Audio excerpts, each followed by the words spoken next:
नमस्कार मित्रो, आज आपण बँकिंग, इन्शुरन्स व फायनान्शियल सेक्टरमधील वेगवेगळ्या प्रकारच्या करिअर अपॉर्च्युनिटीज, त्याचबरोबर त्या संदर्भात घेतल्या जाणाऱ्या वेगवेगळ्या प्रकारच्या कॉम्पिटिटिव्ह एक्झाम्स आणि त्याची सिलेक्शन प्रोसेस याविषयी आपण अधिक माहिती घेणार आहोत. विद्यार्थी मित्रो, सध्याच्या परिस्थितीचा विचार करता देशातील केंद्र शासन व राज्य शासन यांच्याकडून फार मोठ्या प्रमाणात नोकर भरती केली जाईल अशा प्रकारची सद्यस्थिती आपणास दिसत नाहीये. तथापि banking, insurance and financial sector हे अत्यावश्यक सेवा क्षेत्रातील एक महत्त्वाची सेवा असल्यामुळे या क्षेत्रात भविष्य काळात देखील नोकर भरतीची प्रक्रिया सुरू राहील अशी अपेक्षा आज तरी त्या ठिकाणी दिसून येते. तथापि राज्य शासनाच्या वेगवेगळ्या प्रकारच्या इतर भरती परीक्षा, त्याचबरोबर केंद्र शासनाकडून केल्या जाणाऱ्या इतर भरतीच्या प्रक्रियेबाबत सध्या तरी फार मोठ्या प्रमाणात अपेक्षा बाळगणे शक्य नाही. परंतु कोणत्याही देशातील अर्थव्यवस्थेला बूस्ट देण्यासाठी, त्या अर्थव्यवस्थेस चालना देण्यासाठी त्या देशातील banking, insurance and other financial services सेक्टरला खूप मोठ्या प्रमाणात चालना देण्याची आवश्यकता असते. नजीकच्या काळात भारतीय अर्थव्यवस्थेस देखील खूप मोठ्या प्रमाणात चालना देण्यासाठी या देशातील बँका आणि वित्तीय संस्थांची खूप मोठ्या प्रमाणात आवश्यकता भासणार आहे. या सर्व पार्श्वभूमीचा विचार करता भविष्य काळात मोठ्या प्रमाणात नोकर भरती या क्षेत्रामध्ये होत राहील अशी अपेक्षा आहे. तथापि या क्षेत्राकडे करिअर अपॉर्च्युनिटीच्या दृष्टिकोनातून पाहत असताना आपणास या क्षेत्राविषयीची प्रॉपर इन्फॉर्मेशन असणं, त्याचबरोबर कोणत्या प्रकारच्या रोजगार संधी यामध्ये उपलब्ध आहेत आणि भविष्यात उपलब्ध होण्याची शक्यता आहे याविषयीची अधिक माहिती आपल्याकडे असणे आवश्यक आहे. सध्या भारतातील बँकिंग अँड फायनान्शियल इन्स्टिट्यूशन जर आपण पाहिल्या तर भारतामध्ये अनेक वेगवेगळ्या प्रकारच्या बँक आणि इन्शुरन्स कंपनीज, त्याचबरोबर ऑल इंडिया फायनान्शियल इन्स्टिट्यूट्स आणि प्रायव्हेट फायनान्शियल इन्स्टिट्यूट्स काम करताना दिसत आहेत, की ज्यामध्ये नॅशनलाइज्ड बँक्स म्हणजेच भारत सरकारच्या मालकीच्या असणाऱ्या विविध प्रकारच्या राष्ट्रीयकृत बँका, जसे की bank of Baroda, state Bank of India, bank of India, bank of Maharashtra या इतर अनेक वेगवेगळ्या राष्ट्रीयकृत बँका आहेत. त्याचबरोबर भारतात वेगवेगळ्या प्रायव्हेट सेक्टर बँक्स देखील आहेत, की ज्यामध्ये old generation private sector banks, त्याचबरोबर new generation private sector banks अशा दोन प्रकारच्या प्रायव्हेट सेक्टर बँक्स आपणास पाहाव्यास मिळतात. ज्या बँकांना 1991 नंतरच्या नवीन आर्थिक धोरणानंतरच्या कालावधीमध्ये बँकिंग लायसन परवाना देण्यात आला, अशा बँकांना new generation private sector banks असे म्हटले जाते. आणि त्यापूर्वीपासूनच भारतात प्रायव्हेट सेक्टरमध्ये बँकिंग व्यवसाय करत असणाऱ्या बँकांना old generation private sector bank असे म्हटले जाते. उदाहरणार्थ दी कर्नाटका बँक लिमिटेड ही एक old generation private sector bank आहे, तर ICICI बँक लिमिटेड ही new generation private sector bank आहे. अशा अनेक वेगवेगळ्या old and new generation private sector banks इंडियामध्ये काम करत आहेत. त्यानंतर तिसरा एक महत्वाचा प्रकार म्हणजेच फॉरेन बँक्स, की ज्यांना आपण परदेशी बँका किंवा विदेशी बँका असे आपण म्हणतो. परदेशी बँका म्हणजे अशा बँकिंग संस्था की ज्यांची स्थापना किंवा सुरुवात इतर देशामध्ये झालेली असून त्यांची एक किंवा एकापेक्षा अधिक ब्रँचेस भारतामध्ये बँकिंग बिझनेस करत आहेत. म्हणजेच ज्यांचं मुख्य कार्यालय परदेशात आहे, त्यांचं नियंत्रण परदेशातील मुख्य कार्यालयामार्फत केलं जातं, परंतु भारतामध्ये या सर्व्हिसेस देत आहेत अशा बँकांना फॉरेन बँक्स असे म्हटले जाते. सध्या भारतात 44 फॉरेन बँक्स वेगवेगळ्या सिटी आणि मेट्रो सिटीमध्ये सर्व्हिसेस देत असताना आपणास पाहाव्यास मिळत आहेत. या व्यतिरिक्त ग्रामीण भागामध्ये ज्या बँकांचं खूप मोठ्या प्रमाणात नेटवर्क आपणास पाहाव्यास मिळते ते म्हणजे कोऑपरेटिव्ह बँक्स. कोऑपरेटिव्ह बँकांच्या मध्ये अनेक वेगवेगळे प्रकार आणि उपप्रकार आपणास पाहाव्यास मिळतात, की ज्यामध्ये scheduled cooperative banks, non scheduled cooperative banks, त्याचबरोबर urban cooperative bank, district central cooperative bank, state cooperative bank, त्याचबरोबर लँड डेव्हलपमेंट बँक्स की ज्या सध्या बंद होण्याच्या मार्गावरती आहेत. त्यामुळे या सेक्टरमध्ये अनेक वेगवेगळ्या प्रकारच्या बँकिंग इन्स्टिट्यूशन्स काम करत असल्याचे आपणास दिसून येईल. त्याचबरोबर वित्तीय क्षेत्राचा विचार करता वित्तीय क्षेत्रामध्ये लाईफ इन्शुरन्स कंपनीज की ज्याच्यामध्ये life insurance corporation of India, त्याचबरोबर अनेक वेगवेगळ्या प्रायव्हेट सेक्टरमध्ये कार्यरत असणाऱ्या लाईफ इन्शुरन्स कंपनीज ज्यामध्ये Bajaj alliance, Tata AIG, Reliance life इत्यादी अनेक वेगवेगळ्या प्रायव्हेट लाईफ इन्शुरन्स कंपनींचा समावेश होतो. त्यानंतर जनरल इन्शुरन्स कंपनीज.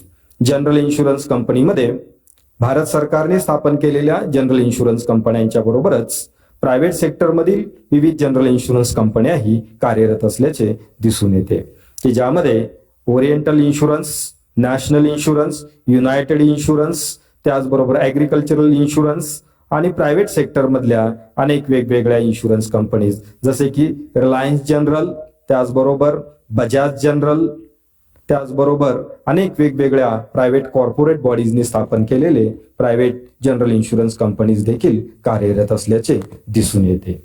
या व्यतिरिक्त या देशामध्ये कार्यरत असणाऱ्या महत्वाच्या वित्तीय संस्थांच्या मध्ये आपण ऑल इंडिया फायनान्शियल इन्स्टिट्यूट्स म्हणजेच त्यामध्ये प्रामुख्याने NABARD, Reserve Bank of India, National Housing Bank, Insurance Regulatory and Development Authority of India, त्याचबरोबर Industrial Development Bank of India, Small Industries Development Bank of India, Securities and Exchange Board of India की ज्या प्रामुख्याने या देशामध्ये regulator व developer म्हणून ही महत्वाची भूमिका पार पाडत असतात.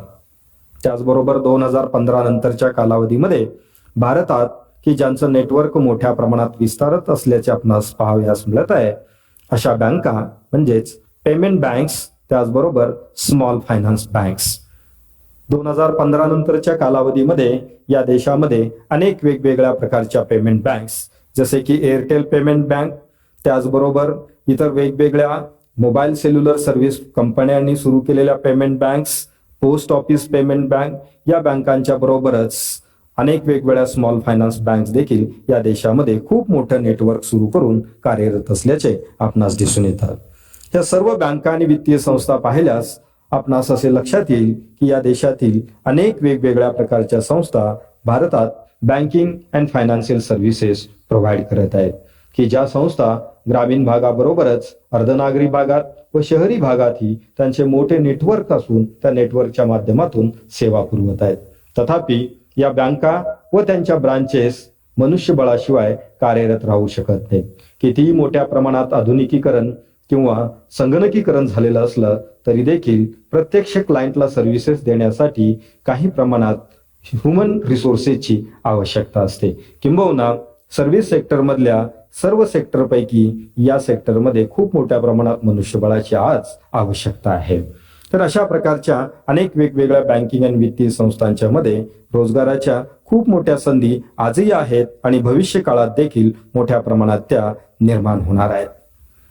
आता आपण या ठिकाणी पाहणार आहोत की प्रत्यक्षात या बँकिंग सेक्टरमध्ये कोणत्या प्रकारच्या रोजगाराच्या संधी उपलब्ध आहेत. जर त्याचं आपण वर्गीकरण 3 प्रकारामध्ये या ठिकाणी केलं तर आपणास असे दिसून येईल.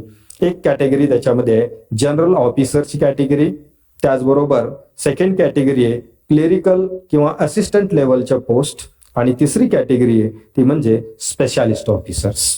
यामध्ये जर आपण पहिली कॅटेगरी जर आपण पाहिली तर जनरल ऑफिसरच्या कॅटेगरीमध्ये probationary officers, management trainee, officer scale 1, त्याचबरोबर LIC आणि GIC मधील असिस्टंट ऍडमिनिस्ट्रेटिव्ह ऑफिसर की ज्याला AAO असं म्हटले जाते, त्याचबरोबर LIC आणि GIC मध्ये असिस्टंट डेव्हलपमेंट ऑफिसर, नाबार्ड मधील ऑफिसर्स, त्याचबरोबर RBI मध्ये officer grade B, SEBI officers अशा अनेक वेगवेगळ्या प्रकारच्या ऑफिसर केडरच्या भरती परीक्षा वेगवेगळ्या संस्थांच्या माध्यमातून घेतल्या जात असतात की ज्यामध्ये IBPS चा महत्वाचा उल्लेख या ठिकाणी करणे आवश्यक आहे.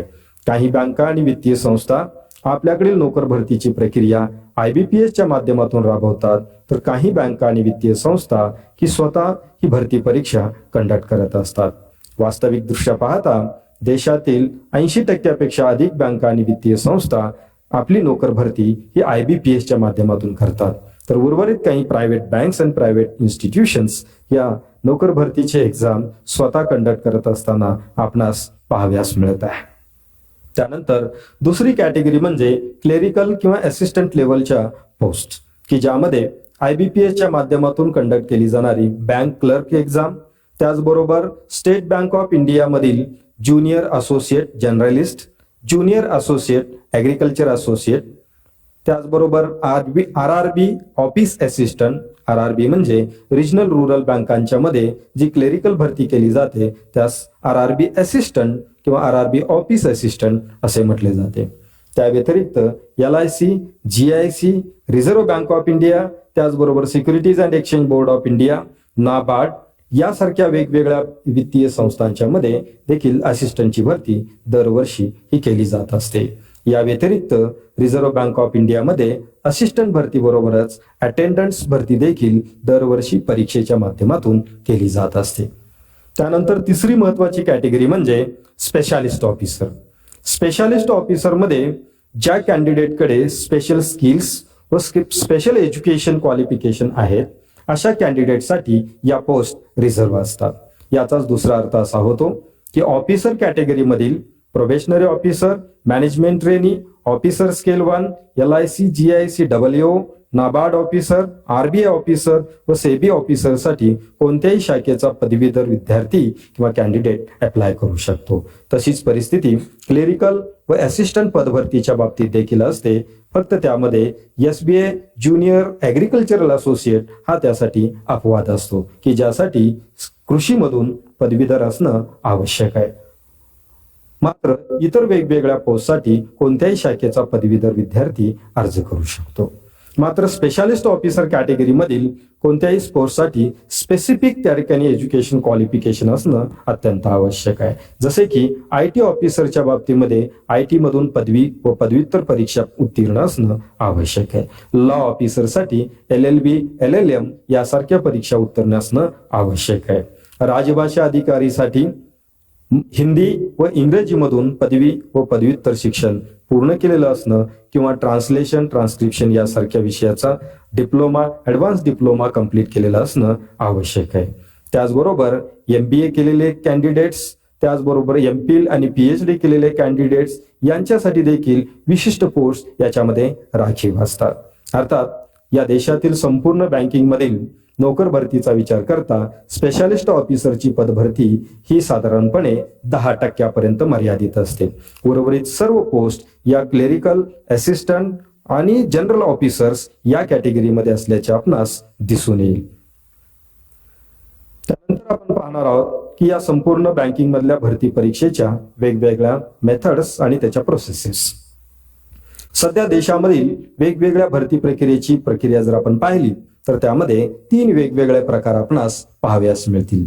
त्यामधील पहिला प्रकार म्हणजे प्रोबेशनरी ऑफिसर, मॅनेजमेंट ट्रेनी आणि स्पेशालिस्ट ऑफिसर या कॅटेगरीसाठी 3 स्टेजेस सिलेक्शन प्रोसेस ही राबवली जाते, की ज्यामध्ये प्रिलिमिनरी एक्झाम 100 मार्कासाठीची पूर्व परीक्षा घेतली जाते. त्यामध्ये quantitative aptitude, reasoning and English language हे 3 महत्वाचे विषय त्याच्यामध्ये असतात. यामधून उत्तीर्ण होणाऱ्या कॅन्डिडेट्सना त्या संबंधित पोस्टची मेन्स एक्झाम म्हणजे मुख्य परीक्षा त्या ठिकाणी देता येते. मुख्य परीक्षेमध्ये MCQ टाईप क्वेश्चन व इंग्लिश लँग्वेजसाठी डिस्क्रिप्टिव्ह क्वेश्चन्स इन्क्लूड केलेले असतात. काही परीक्षांच्यासाठी केवळ MCQ एक्झाम असते, तर काही पोस्टसाठी MCQ प्लस 50 मार्काची डिस्क्रिप्टिव्ह एक्झाम हे असल्याचे दिसून येते. म्हणजे संस्थानुसार मेन्स एक्झाम मध्ये देखील काही प्रमाणात तफावत आहे. तथापि MCQ एक्झाम ही सर्व परीक्षांसाठी कंपल्सरी आहे. त्यानंतर तिसरा टप्पा जो असतो तो म्हणजे मुलाखतीचा. कॅन्डिडेटची अंतिम निवड ही मुलाखतीच्या द्वारे ही केली जात असते.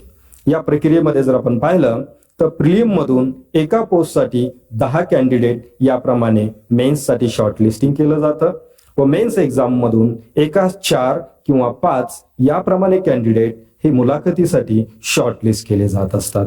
सर्वसाधारणपणे ऑफिसर्स भरतीसाठी सिलेक्शन प्रोसेस ही या पद्धतीची असते. त्यानंतर क्लेरिकल व असिस्टंट भरतीसाठी सध्या देशामध्ये केवळ 2 स्टेजेसची सिलेक्शन प्रोसेस ही बहुतांश ठिकाणी राबवली जात असल्याचे आपणास दिसून येईल. किंबहुना IBPS मधील सिलेक्शन प्रोसेस देखील या 2 स्टेजमध्येच त्या ठिकाणी पूर्ण केली जाते. म्हणजेच IBPS क्लर्क किंवा SBI असिस्टंट, SBI असोसिएट यासारख्या पदांसाठी प्रिलिमिनरी एक्झाम घेतली जाते की जी 100 मार्काची असते. त्यामध्ये क्वांटिटेटिव्ह ॲप्टिट्यूड, रिझनिंग व इंग्लिश हे 3 विषय समाविष्ट असतात आणि त्यामधून शॉर्टलिस्ट केलेल्या विद्यार्थ्यांना मेन्स एक्झामद्वारे त्या ठिकाणी सिलेक्ट केले जाते. मेन्स एक्झामला पुन्हा quantitative aptitude, reasoning, English language, GK related to banking, finance and current affairs आणि आणखीन एक महत्वाचा भाग म्हणजेच कम्प्युटर ॲप्टिट्यूड असे विषय या मुख्य परीक्षेसाठी असतात. मुख्य परीक्षेमध्ये जे विद्यार्थी टॉप गुणांनी उत्तीर्ण होतील ते विद्यार्थी नियमानुसार शॉर्टलिस्ट केले जातात व त्यांची निवड केली जाते. त्यासाठी कोणत्याही प्रकारची मुलाखत किंवा इंटरव्ह्यू घेतला जात नाही. म्हणजेच क्लेरिकल व असिस्टंट भरतीची प्रक्रिया ही केवळ 2 स्टेजेसची आहे. त्यानंतर काही खाजगी बँका व काही प्रमाणात अलीकडील काळात राष्ट्रीयकृत बँकाही ज्या मॉडेलचा उपयोग अलीकडे करत आहेत ते म्हणजे PGDBF. PGDBF म्हणजेच post graduate diploma in banking and finance. हा एक त्या ठिकाणी पोस्ट ग्रॅज्युएट डिप्लोमा असतो की जो विशिष्ट युनिव्हर्सिटीमध्ये पूर्ण करणे आवश्यक असते. यामध्ये सिलेक्शन प्रोसेससाठी सर्वप्रथम एक सिंगल एक्झाम घेतली जाते की ज्या एक्झाम मध्ये हे सर्व 5 विषय समाविष्ट असतात, ज्यामध्ये quantitative aptitude, reasoning, English language, GK related to banking and finance, त्याचबरोबर कम्प्युटर अवेअरनेस ह्या 5 विषयाच्या आधारे ही एक सिंगल एक्झाम घेतली जाते. त्या एक्झाम मधून एकाच 10 प्रमाणे कॅन्डिडेट शॉर्टलिस्ट केले जातात. त्यांचा इंटरव्ह्यू व ग्रुप डिस्कशन घेतलं जातं आणि त्यानंतर त्याच्यामधून कॅन्डिडेट हे शॉर्टलिस्ट केले जातात. शॉर्टलिस्ट केलेल्या कॅन्डिडेट्सना त्या संबंधित बँकेने निर्धारित करून दिलेल्या खाजगी विद्यापीठामध्ये post graduate diploma in banking and finance हा 9 महिन्याचा कोर्स पूर्ण करणे आवश्यक असते. यासाठीची फी ही सर्वसाधारणपणे 3 ते 3.5 लाख रुपये असल्याचे पाहाव्यास मिळते. तथापि अल्प उत्पन्न गटातील किंवा गरीब विद्यार्थ्यांनी यामध्ये घाबरून जाण्याचं कोणतेही कारण नाही. कारण ज्या बँकेने ही परीक्षा कंडक्ट केलेली आहे त्या बँकेकडून ही फी भरण्यासाठी 2 पर्याय दिले जातात. एक म्हणजे कॅन्डिडेट स्वतः या कोर्सची फी भरू शकतो किंवा ज्या बँकेने त्या कॅन्डिडेटला सिलेक्ट केलेले आहे ती बँक त्या संबंधित कॅन्डिडेटला तेवढ्या रकमेचे एज्युकेशन लोन म्हणजे शैक्षणिक कर्ज देते व त्या रकमेतून त्याचा post graduate diploma in banking and finance हा कंप्लीट होतो. हा कोर्स कंप्लीट झाल्यानंतर डायरेक्ट त्या ठिकाणी संबंधित बँकेमध्ये जॉईनिंग दिलं जातं आणि जॉईनिंग दिल्यानंतर जो पगार सुरू होईल त्या पगारामधून एज्युकेशन लोनचे हप्ते हे रिकव्हर करण्याची प्रोसेस सुरू होते. सर्वसाधारणपणे PGDBF हा जो काही प्रोग्राम आहे तो प्रोग्राम अडॉप्ट करण्याचं कारण म्हणजे बँकेमध्ये केवळ परीक्षेमधून थेट रिक्रुटमेंट करण्यापेक्षा परीक्षा घेऊन त्यांना विशिष्ट प्रकारचं ट्रेनिंग दिल्यानंतर जॉईन करून घेण्याच्या या नवीन पद्धती अलीकडील काळात अधिक लोकप्रिय होत असल्याचेही दिसून येत आहे.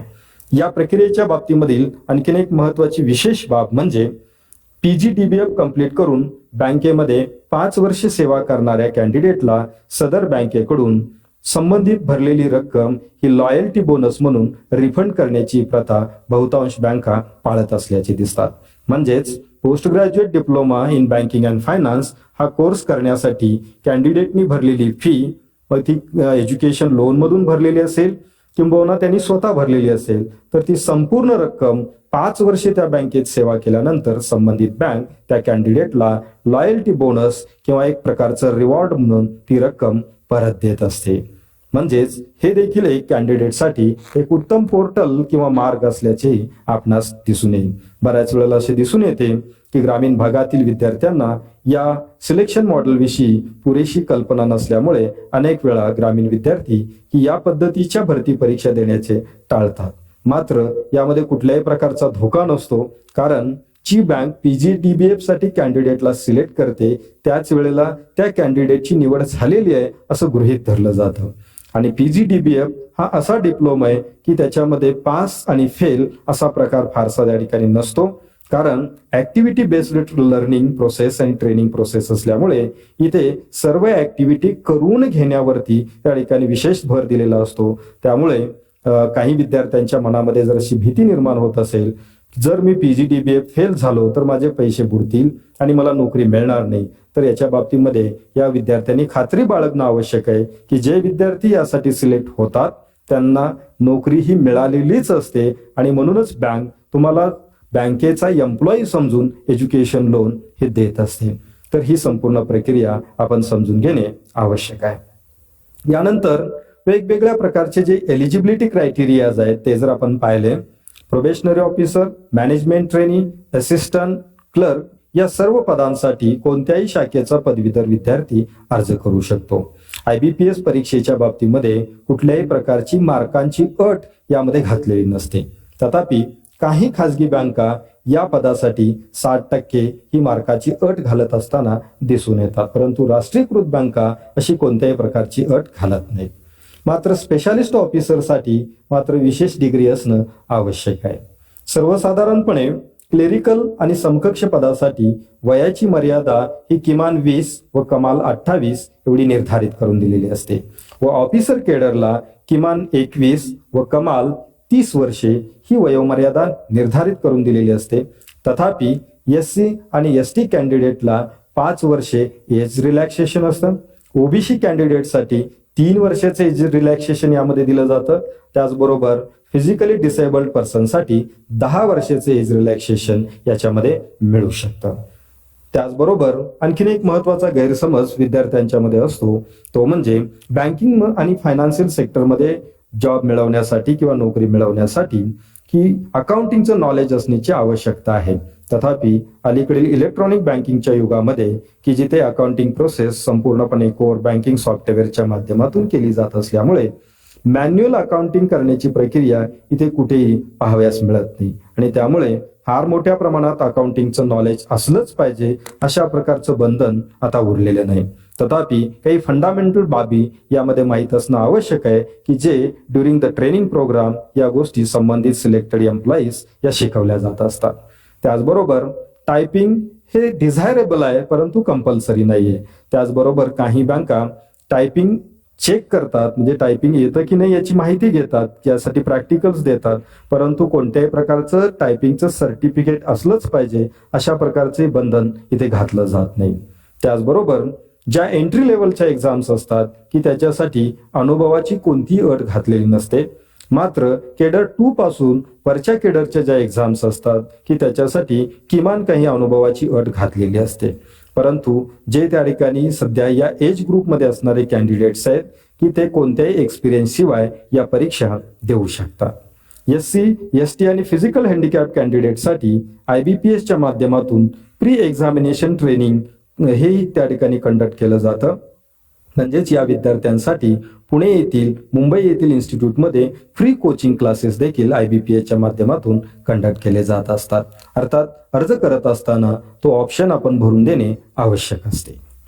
त्यानंतर एक्झामिनेशन सिस्टम बाबत जर आपण माहिती घेतली तर बँकिंग सेक्टरमधल्या जवळजवळ 95% एक्झाम या नॅशनल लेवलवरती कंडक्ट केल्या जातात आणि त्या ऑनलाईन एक्झाम असतात. त्याचबरोबर त्यासाठी 2 माध्यम त्या ठिकाणी ठेवलेले असतात, एक म्हणजे इंग्लिश माध्यम आणि दुसरं हिंदी. या 2च माध्यमातून या परीक्षा देता येतात. फक्त रिजनल रुरल बँकांच्या बाबतीमध्ये म्हणजेच RRBच्या बाबतीमध्ये लोकल लँग्वेजचा ऑप्शन गेल्या वर्षीपासून ऍड केलेला आहे. म्हणजेच बहुतांश परीक्षा देण्यासाठी इंग्लिश आणि हिंदी हेच माध्यम असल्याचे आपणास दिसून येईल. बहुतांश परीक्षा या मल्टिपल चॉईस क्वेश्चन्स म्हणजे वैकल्पिक उत्तरांच्या पद्धतीचे प्रश्न त्या ठिकाणी दिलेले असतात. प्रिलिमिनरी एक्झाम ही 100 मार्काची असते. 35-35-30 असं त्या ठिकाणी विषयांचं डिस्ट्रीब्युशन असतं की जे आपण पुढे पाहणार आहोत. मेन्स एक्झाम ही अनेक वेगवेगळ्या प्रकारच्या पोस्टनुसार व संस्थेनुसार काही परीक्षा 200 मार्काच्या असतात, काही 250 मार्काच्या असतात, तर काही 180 मार्काच्या असतात. या परीक्षेच्या बाबतीमध्ये आणखीन एक महत्वाची खासियत म्हणजे चुकीच्या उत्तरांसाठी या ठिकाणी पेनल्टीची तरतूद करण्यात आलेली आहे. म्हणजेच एक प्रश्नाचं उत्तर चुकीचं दिल्यास 0.25 मार्क्स हे लेस केले जातात. तर अशा प्रकारची ही प्रोव्हिजन या एक्झामच्या बाबतीमध्ये असते. त्यामुळे चुका कमीत कमी असणं किंबहुना न करणं हे त्या ठिकाणी सक्सेस होण्याच्या दृष्टिकोनातून अत्यंत महत्वाचं आहे. त्यानंतर मुख्य परीक्षा झाल्यानंतर इंटरव्ह्यू जो कंडक्ट केला जातो, हा इंटरव्ह्यू त्या ठिकाणी IBPS एक्झामच्या बाबतीमध्ये 100 मार्काचा असतो, तर SBIच्या इंटरव्ह्यूच्या बाबतीमध्ये तो इंटरव्ह्यू 50 मार्कांचा असतो. आणि क्लेरिकल व असिस्टंटसाठी कोणत्याही प्रकारचा इंटरव्ह्यू हा घेतला जात नाही. केवळ मेन्स एक्झामच्या मेरिटवरती त्या कॅन्डिडेटचं फायनल सिलेक्शन हे केलं जात असते. यानंतर आपण काही महत्वाच्या परीक्षांचा अभ्यासक्रम व त्याचं डिस्ट्रीब्युशन पाहणार आहोत. उदाहरणार्थ स्टेट बँक ऑफ इंडियाचे क्लेरिकल किंवा ज्युनियर असोसिएट परीक्षेसाठी जो अभ्यासक्रम दिलेला असतो की त्यामध्ये जर आपण पाहिलं तर प्रिलिमिनरी एक्झामसाठी 3 विषय आहेत. इंग्लिश लँग्वेज 30 क्वेश्चन 30 मार्क्ससाठी, न्यूमरिकल ॲबिलिटी म्हणजेच क्वांटिटेटिव्ह ॲप्टिट्यूड 35 क्वेश्चन 35 मार्कांसाठी, रिझनिंग ॲबिलिटी 35 क्वेश्चन 35 मार्कांसाठी आणि या प्रत्येकासाठी 20-20 मिनिटांचा म्हणजे एकूण 60 मिनिटांचा वेळ दिलेला असतो. म्हणजेच एकूण 100 क्वेश्चन हे आपणास 60 मिनिटांमध्ये सोडवणं आवश्यक आहे. यासाठी की प्रॉपर स्किल्स अक्वायर करणं हे अत्यंत आवश्यक आहे. त्यानंतर मेन्स एक्झामचं स्ट्रक्चर जर आपण पाहिलं तर त्यामध्ये general and financial awareness 50 question 50 मार्कासाठी, त्यासाठी 35 मिनिटाचा वेळ असेल. जनरल इंग्लिश 40 क्वेश्चन्स 40 मार्कासाठी, त्यासाठी 35 मिनिटाचाच वेळ असेल. क्वांटिटेटिव्ह ॲप्टिट्यूडचे 50 क्वेश्चन्स असतील, त्यासाठी 50 मार्क असतील, मात्र वेळ 45 मिनिटाचा असेल. Reasoning ability and computer aptitude 50 questions असतील, त्यामध्ये 60 मार्क असतील. म्हणजे इथे त्या ठिकाणी मार्काचं डिस्ट्रीब्युशन वेगवेगळं असल्याचं आपल्याला दिसेल, मात्र त्यासाठी केवळ 45 मिनिटाचाच वेळ आहे. म्हणजेच या ठिकाणी 200 मार्काची परीक्षा होईल, 190 क्वेश्चन्स त्याच्यामध्ये असतील आणि 2 तास 40 मिनिटाचा वेळ यासाठी दिलेला असेल. अर्थात परीक्षेनुसार प्रत्येक ठिकाणी डिस्ट्रीब्युशन वेगवेगळं असल्याचं आपणास दिसून येईल, मात्र यामध्ये समाविष्ट असणारे कंटेंट किंवा विषय हे मात्र सर्वत्र सारखेच असल्याचे आपणास दिसेल. त्यानंतर RBI असिस्टंट एक्झामच्या बाबतीमध्ये जर आपण पाहिलं तर त्यामध्ये English language, numerical ability, reasoning ability आणि त्याचं डिस्ट्रीब्युशन जर आपण पाहिलं तर इथे सेम आहे. मात्र मेन्स एक्झामचं स्वरूप जर आपण पाहिलं तर इथे 4 ऐवजी 5 सेक्शन्स आपल्याला दिसतील. म्हणजेच जनरल अवेअरनेस आणि कम्प्युटर नॉलेज हे स्वतंत्र सेक्शन या ठिकाणी आपणास सोडवावे लागतात. प्रत्येकी त्या ठिकाणी 40 क्वेश्चन्स असतील आणि 40 मार्क्स त्यासाठी असतील. 200 क्वेश्चन आणि 200 मार्क्स आणि यासाठी वेळ आहे 135 मिनिटाचा. या व्यतिरिक्त RBI मध्ये लँग्वेज प्रोफिशियन्सी टेस्ट ही घेतली जात असते. म्हणजेच रिझर्व्ह बँकेच्या ज्या स्थानिक कार्यालयामध्ये अपॉइंटमेंट दिली जाणार आहे त्या ठिकाणची स्थानिक भाषा येत असल्याबाबतची ही लँग्वेज प्रोफिशियन्सी टेस्ट RBI असिस्टंटने देणे आवश्यक असते.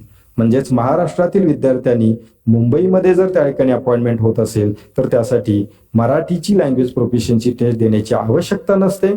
त्यासाठी आपल्या SSC किंवा SSCच्या परीक्षेमध्ये मराठी विषय उत्तीर्ण झाल्याचं प्रमाणपत्र सादर केल्यास यासाठी माफी मिळू शकते. मात्र इतर राज्यातून येणाऱ्या कॅन्डिडेटसाठी ही टेस्ट अत्यंत आवश्यक असते. त्याचबरोबर IBPSच्या इतर क्लेरिकल आणि असिस्टंट परीक्षेच्या बाबतचा अभ्यासक्रम जर आपण पाहिला तर हा देखील समानच असलेला आपल्याला दिसतो. यामध्ये प्रिलिमिनरी एक्झाम या सर्वत्र सारख्याच असतात.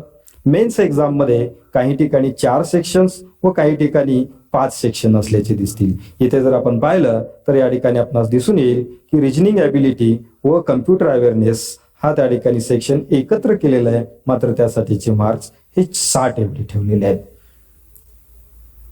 त्यानंतर प्रोबेशनरी ऑफिसर किंवा मॅनेजमेंट ट्रेनी याचा जर अभ्यासक्रम आपण जर पाहिला तर यामध्ये आपणास दिसेल प्रिलिमिनरी एक्झाम सेम डिस्ट्रीब्युशन आहे, मात्र मेन्स एक्झाम मध्ये रिझनिंग अँड कम्प्युटर ॲप्टिट्यूड हे सेक्शन एकत्र केलेले आहेत. त्यासाठी 45 क्वेश्चन्स असून 60 मार्क आहे. त्याचबरोबर जनरल, इकॉनॉमी, बँकिंग अवेअरनेस साठी 40 क्वेश्चन 40 मार्कासाठी आहेत. लँग्वेज मध्ये इंग्लिश लँग्वेज 35 क्वेश्चन्स असतील, त्यासाठी 40 मार्क्स आहेत. त्याचबरोबर data analysis and interpretation 35 questions असतील, त्यासाठी 60 मार्क आहेत. याच्या व्यतिरिक्त इंग्लिश लँग्वेजची लेटर रायटिंग अँड एसे रायटिंगची एक 30 मिनिटाची रायटिंग टेस्ट आपणास देणं आवश्यक आहे. रायटिंग टेस्ट ही मात्र डिस्क्रिप्टिव्ह स्वरूपाची असते. ती फक्त एलिजिबिलिटी क्रायटेरिया म्हणून गृहीत धरली जाते. त्याचे मार्क्स फायनल स्कोअरमध्ये कन्सिडर केले जात नाहीत, मात्र त्यामध्ये उत्तीर्ण होणे आवश्यक असते. या सर्व परीक्षा दिल्यानंतर फायनल इंटरव्ह्यू जो आहे तो त्या ठिकाणी अत्यंत महत्त्वाचा असतो. सर्वसाधारणपणे सिलेक्शन प्रोसेसचा जर आपण विचार केला तर मेन्स एक्झामचे मार्क्स आणि इंटरव्ह्यूचे मार्क यासाठीच असणारं वेटेज 80-20 असं त्या ठिकाणी वेटेज ठेवलेलं आपणास दिसून येईल. मेन्स एक्झामच्या 200 मार्कास 80% वेटेज असेल आणि इंटरव्ह्यूसाठी जे 100 मार्क ठेवलेले आहेत त्याचं वेटेज हे 20% एवढं त्या ठिकाणी दिलेलं असतं. या रेशोनुसार कॅन्डिडेटची सिलेक्शन प्रोसेस ही कंप्लीट केली जात असते. विद्यार्थी मित्रो, मला वाटतं की आपण ही जी माहिती घेतली या माहितीवरून आपणास बँकिंग सेक्टरमधल्या वेगवेगळ्या बँकिंग संस्था, त्याच्यामध्ये उपलब्ध असणाऱ्या करिअर अपॉर्च्युनिटीज, वेगवेगळ्या पोस्ट, त्याचबरोबर त्यासंबंधीची सिलेक्शन प्रोसेस, त्यासंबंधीचा अभ्यासक्रम आणि एक्झामची सिस्टम या संपूर्ण बाबीविषयी आज आपण माहिती घेतलेली आहे. मला वाटतं की आपणास ही माहिती व्यवस्थितपणे समजलेली असेल. निश्चितपणे बँकिंग सेक्टरमध्ये खूप चांगलं करिअर आपणास करता येऊ शकतं, मात्र त्यासाठी योग्य पद्धतीने तयारी करण्याची, योग्य मार्गदर्शन घेऊन तयारी करण्याची आवश्यकता असते. निश्चितपणे या व्हिडिओचा उपयोग की आपल्या करिअर सिलेक्शनसाठी आणि प्रत्यक्षात या सेक्टरमध्ये आपणास एंट्री करण्यासाठी निश्चितपणे याचा उपयोग होईल याची मला खात्री वाटते. धन्यवाद.